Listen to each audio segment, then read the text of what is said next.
Welcome to an Introduction to Applied Behavior Analysis. In today's training session, you will cover an overview of the ABA basic concepts and an introduction to applied behavior analysis. This training was developed by Andrea Gao and Jazanne Phillips, ASD Training and Quality Assurance Supervisors with Surrey Place. Part 1, ABA Basic Concepts. Part 1 Learning Objectives. In Part 1, you will identify, describe, and provide examples of behavior, respondent, operant behavior, conditioning, and the three-term contingency. Keywords to remember here are antecedents, prompts, consequence, reinforcement, punishment. What is behavior? Behavior is the activity of living organisms. It is everything we do, how we move, what we say, what we think, and what we feel. An organism's interaction with its environment resulting in a detectable, measurable change in an aspect of the environment. Now, detectable means that the behavior can be observed.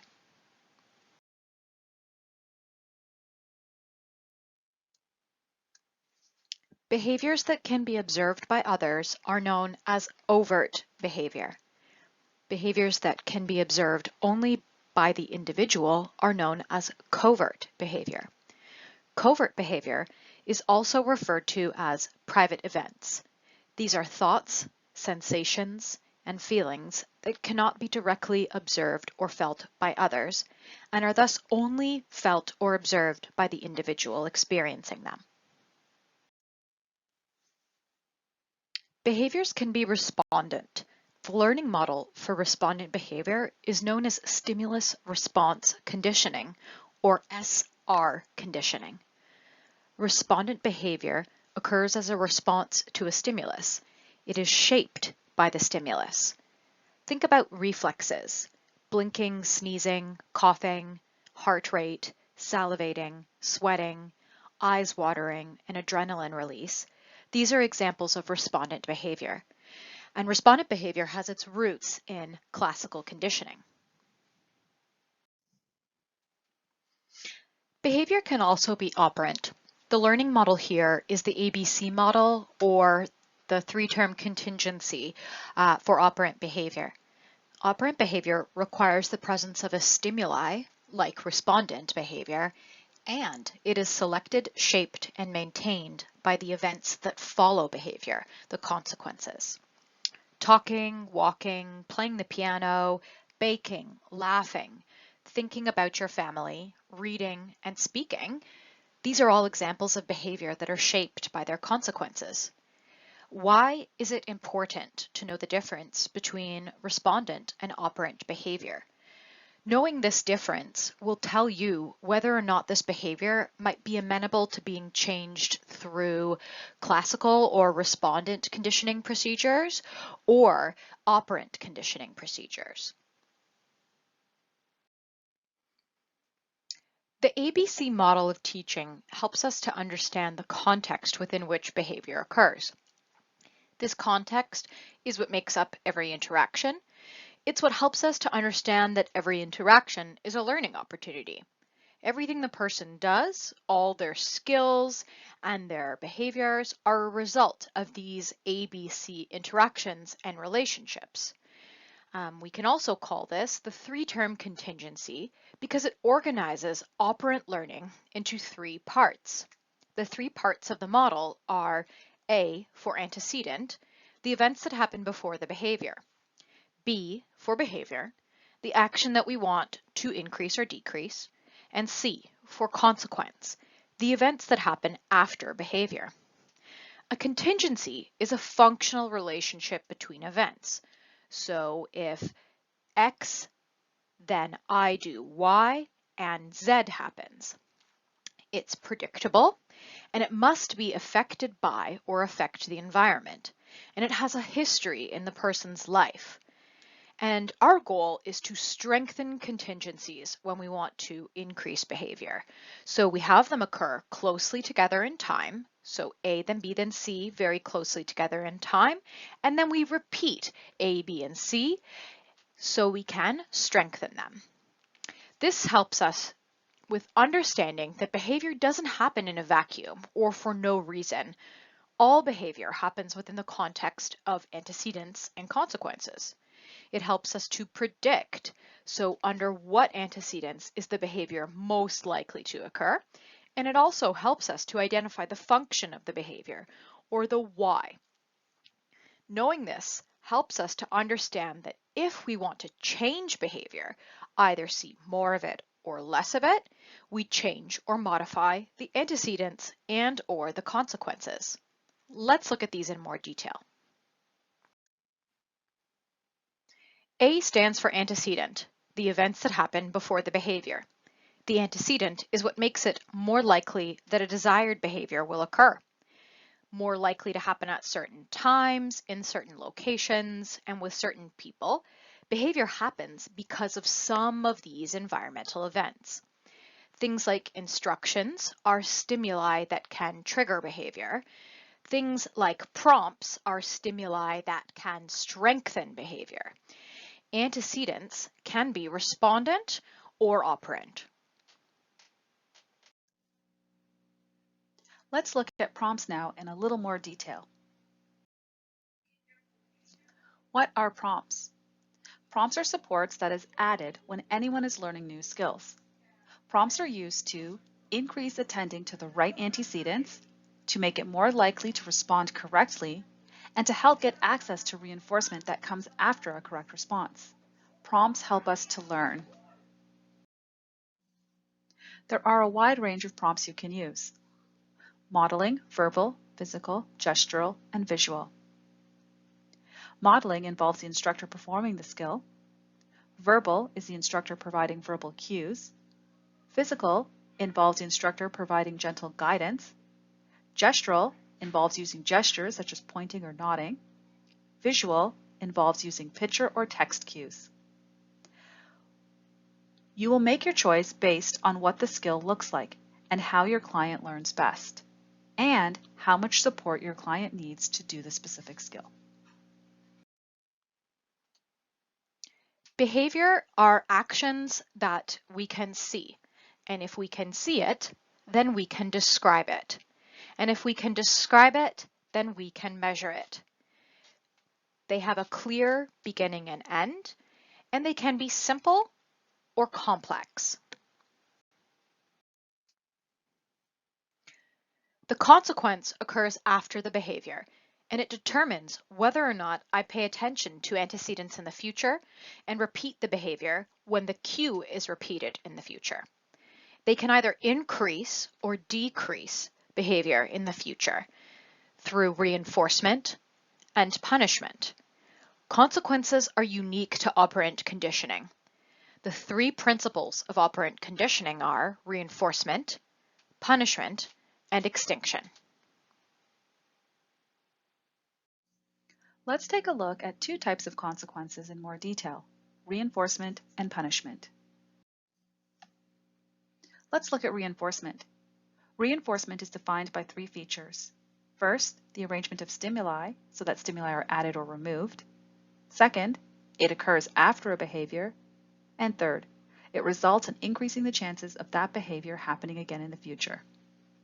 With regards to the first feature, if a stimuli is added, we call that positive reinforcement. If a stimuli is removed, we call that negative reinforcement. Reinforcement is most effective if it's delivered immediately following the behavior you want to see. It should be contingent on when the behavior occurs, and consistency is essential when delivering the reinforcement. When giving a preferred item to a student, the reinforcer, it should be paired with lots of praise, and vary the items so that satiation is avoided. Let's look at an example of positive reinforcement.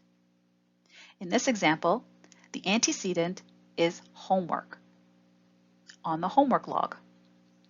The behavior is completing the homework, and the consequence is the reward, the sticker on the sticker chart. The sticker is an example of positive reinforcement because it's a pleasant stimulus that is given after the homework, the behavior, is complete, and it increases the likelihood of completing homework in the future. Let's look at an example of negative reinforcement.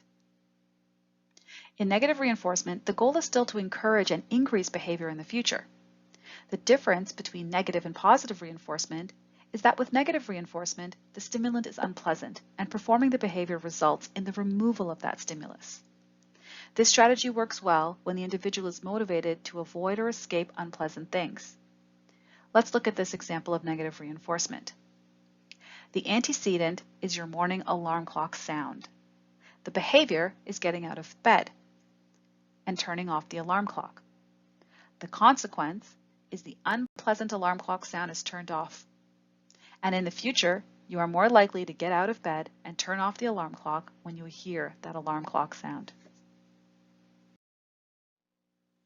The second type of consequence that follows a behavior is punishment, and it's defined by three features: the arrangement of stimuli, so that stimuli are added or removed, after a behavior, that decreases the chances of that behavior happening again in the future.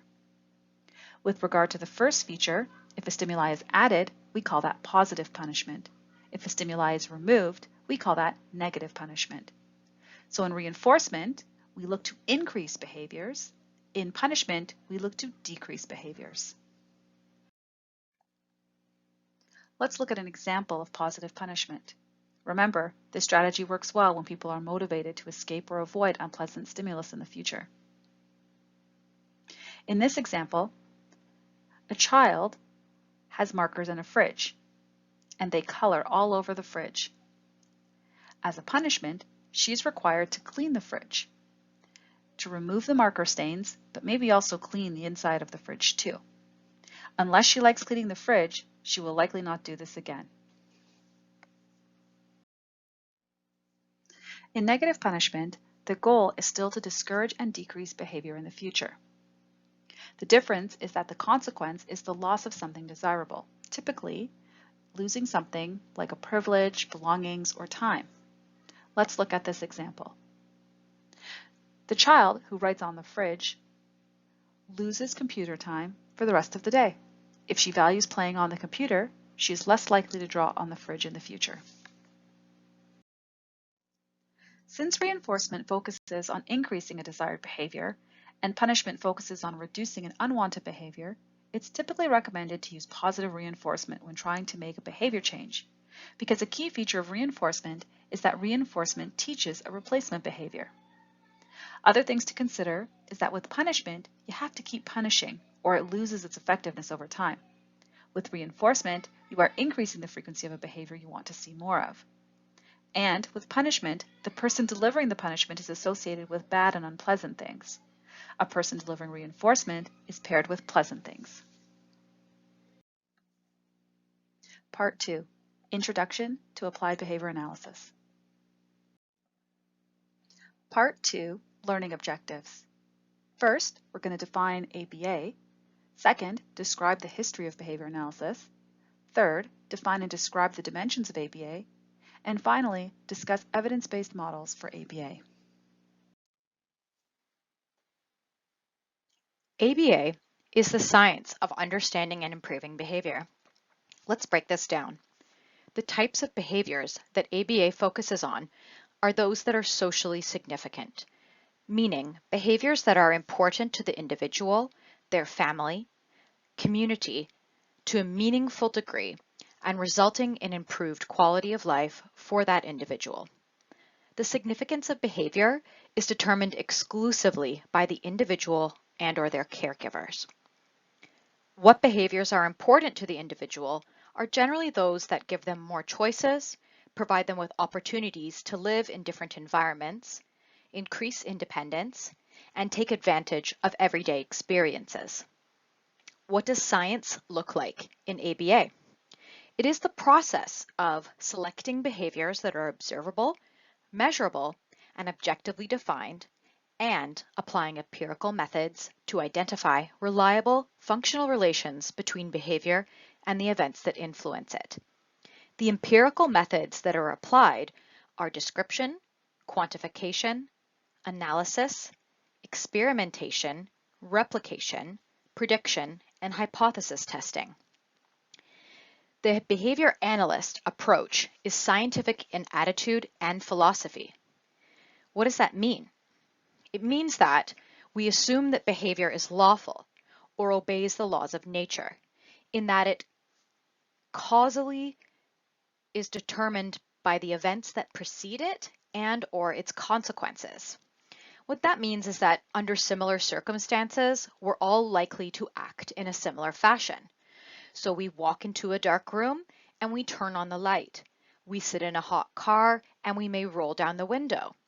We each have our own law or way of behaving in a given situation. But why is this important?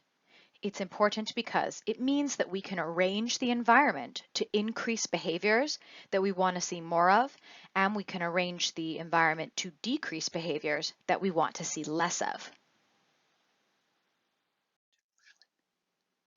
Socially significant skills and behaviors can be categorized in the following domains: adaptive and self-care, attending and social referencing, cognitive functioning, community participation, coping and tolerance, emotional development, family relationships, language and communication, play and leisure, pre-academic, reduction of interfering or inappropriate behaviors, safety, self-advocacy and independence, self-management, social relationships, and vocational skills. There are 4 core characteristics that define ABA programs. First, an objective assessment and analysis of specific levels of behavior by observing how the environment affects that client's behavior, as evidenced through appropriate data collection or assessment. Second, behavior clinicians are always considering socially significant behaviors, with a goal of understanding the context of the behavior and the behavior's value to the individual, the family, and the community. Third, behavior clinicians rely on effective principles and procedures of behavior analysis. And lastly, behavior clinicians use consistent ongoing data collection and analyze the data to inform their clinical decision-making. The overall goal in the application of ABA is to produce sufficient improvements in the quality of life for every individual. There are some common misconceptions about applied behavior analysis, but ABA is not a closed-door therapy. It is not a harmful or punitive treatment. It is not a treatment that only focuses on problems. ABA is not a series of procedures that can be used without training and expert supervision. It is not a treatment used exclusively for autism, and it is not a one-size-fits-all approach. The meaning of ABA has been evolving over time. As the field grows, we now find 3 distinct approaches to behavior analysis. First, behaviorism, which is behavior analysis theory and philosophy. Second, experimental behavior analysis, which is basic scientific research. And third, applied behavior analysis, which is developing technology for improving behavior through applied research and clinical practice. While these approaches are distinct, they happen to inform each other when it comes to translating research into practice and vice versa. ABA is useful for people of any age with or without a clinical diagnosis. ABA is referred to as an evidence-based intervention, which means that it has been studied widely and there are a significant number of interventions that have used ABA that have been successful for a wide group of individuals. ABA has broad applications outside of autism populations.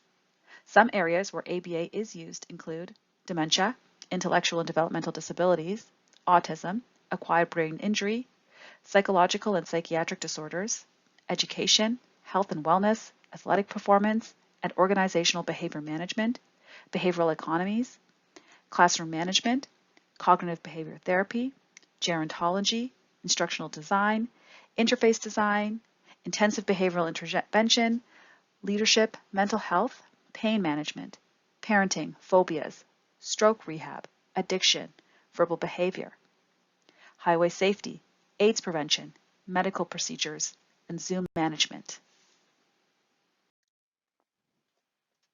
ABA is deeply rooted in the work of a few notable people: Edward Thorndike, Ivan Pavlov, John Watson, and B.F. Skinner. Now, Watson argued that psychologists shouldn't study the mind or mental processes, but observable behavior in the form of stimulus-response relationships. And he was the founder of that stimulus-response psychology.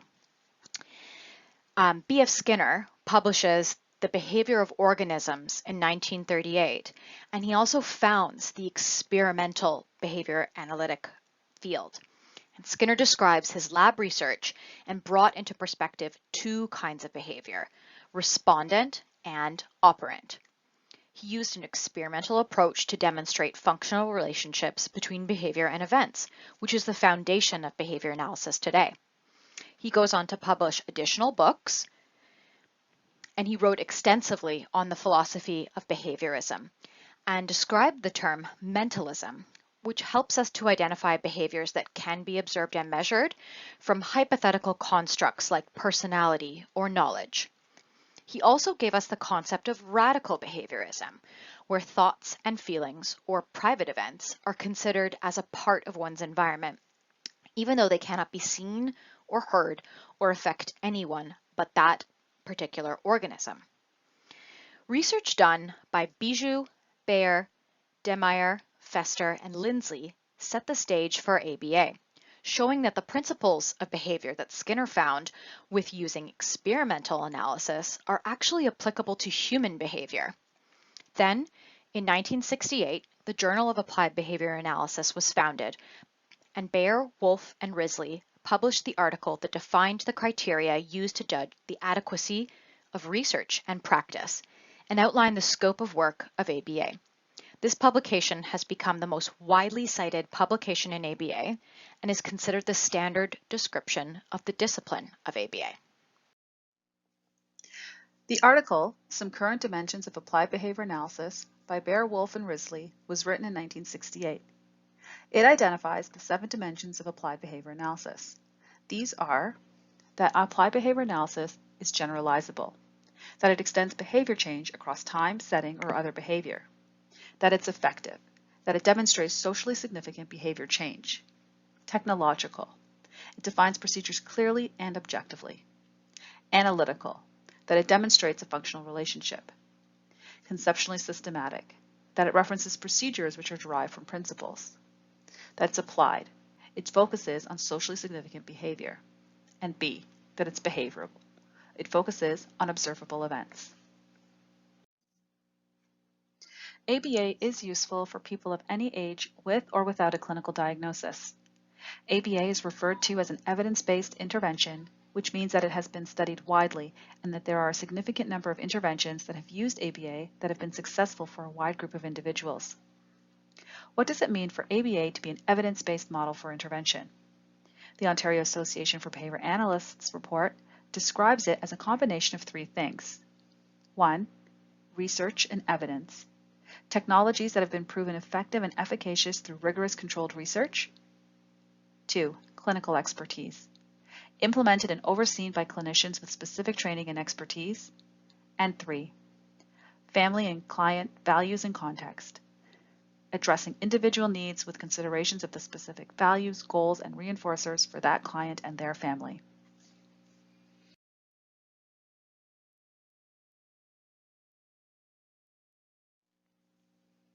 There are several ABA-based procedures that have been demonstrated effective for individuals with ASD, some of which are listed here.